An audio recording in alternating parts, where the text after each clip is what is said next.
बैलों की कथा। झूरी नाम का एक किसान था। उसके पास 2 बैल थे, हीरा और मोती। दोनों बैलों में बहुत प्यार था। झूरी उनके चारे पानी का बहुत ध्यान रखता था। वह कभी भूल कर भी उन्हें मारता पीटता नहीं था। अतः वे भी झूरी को बहुत चाहते थे। पशु भी प्यार का भूखा होता है। झूरी की पत्नी का भाई गया प्रसाद एक बार हीरा और मोती को कुछ दिनों के लिए अपने गांव ले जाने लगा। बैलों को बड़ा आश्चर्य हुआ कि वह उन्हें कहां और क्यों ले जा रहा है। रास्ते में उसने बैलों को बहुत पीटा और घर पहुंचकर उनके सामने रूखा सूखा भूसा डाल दिया, परंतु हीरा मोती ने उसे सूंघा तक नहीं। रात होने पर दोनों बैलों ने वहां से भाग जाने का निश्चय किया।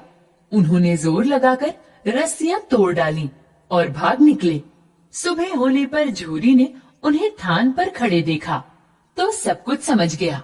प्यार से वह बैलों के शरीर पर हाथ फेरने लगा, परंतु झूरी की पत्नी उन्हें देखकर जल भुन गई। उसने उनके सामने रूखा सूखा भूसा डाल दिया, किंतु वे खुश होकर उसे ही खाने लगे। अगले दिन गया प्रसाद फिर आया और किसी तरह उन्हें अपने घर ले गया। अब गया प्रसाद ने उनसे बड़ा कठिन काम लेना शुरू किया। वह उन्हें दिन भर हल में जोतता और मारता पीटता। शाम को घर लाकर मोटे मोटे रस्सों में बांधकर उन्हें रूखा सूखा भूसा देता। वे लाचार निगाहों से एक दूसरे को देखते रहते। गया के घर में एक छोटी सी लड़की रहती थी। वह बैलों की दुर्दशा देखती तो उसे बहुत बुरा लगता। वह रात को चुपके से उन्हें रोटी खिलाती थी। दोनों बैल उसके प्यार के सामने अपनी मार और अपमान भूल जाते। एक दिन मोती रस्सी को तोड़ने की कोशिश कर रहा था। वह लड़की आई और उसने दोनों बैलों को खोल दिया। दोनों वहां से भाग निकले। अब हीरा और मोती आजाद थे। रास्ते में उन्हें एक सांड मिला। भागना बेकार था, इसलिए दोनों ने साहस से काम लिया। सांड ने हीरा पर सामने से वार किया तो मोती ने उस पर पीछे से सींगों से हमला किया। सांड घबरा गया क्योंकि यहाँ पर तो 2 थे। मिलकर काम करने में बल है। दोनों ने मिलकर सांड को भगा दिया। दोनों अब बहुत प्रसन्न थे। आगे बढ़ने पर उन्हें मटर का खेत दिखाई पड़ा। वे भूखे तो थे ही, मटर के खेत में घुस गए और लगे मटर खाने। अभी पेट भरा भी न था कि रखवालों ने उन्हें देख लिया और दोनों को पकड़कर कांजी हाउस में बंद करवा दिया। हीरा और मोती ने देखा कि कांजी हाउस में और भी कई जानवर थे। भैंसे, घोड़े, घोड़ियां, बकरियां, गधे आदि। सबके सब कमजोर और दुबले पतले।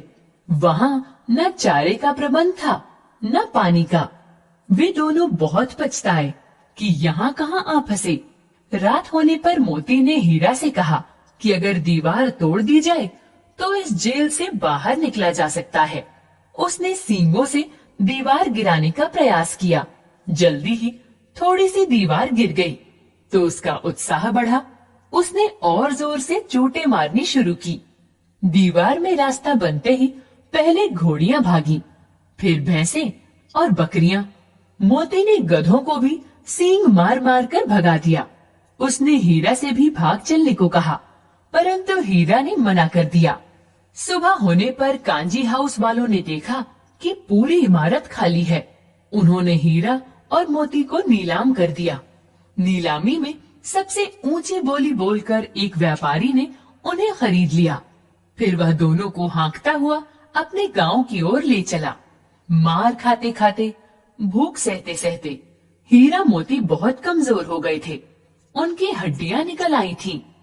भूख प्यास से व्याकुल बैलों में कुछ भी दम बाकी नहीं थी। वे चुपचाप व्यापारी के साथ चलने लगे। रास्ता उन्हें कुछ जाना पहचाना सा लगा तो न जाने कहां से दम आ गया। वे दोनों तेजी से भागे। आगे आगे दोनों बैल, पीछे पीछे व्यापारी। परंतु जब तक उन्हें पकड़ता तब तक दोनों बैल अपने घर पहुंच चुके थे।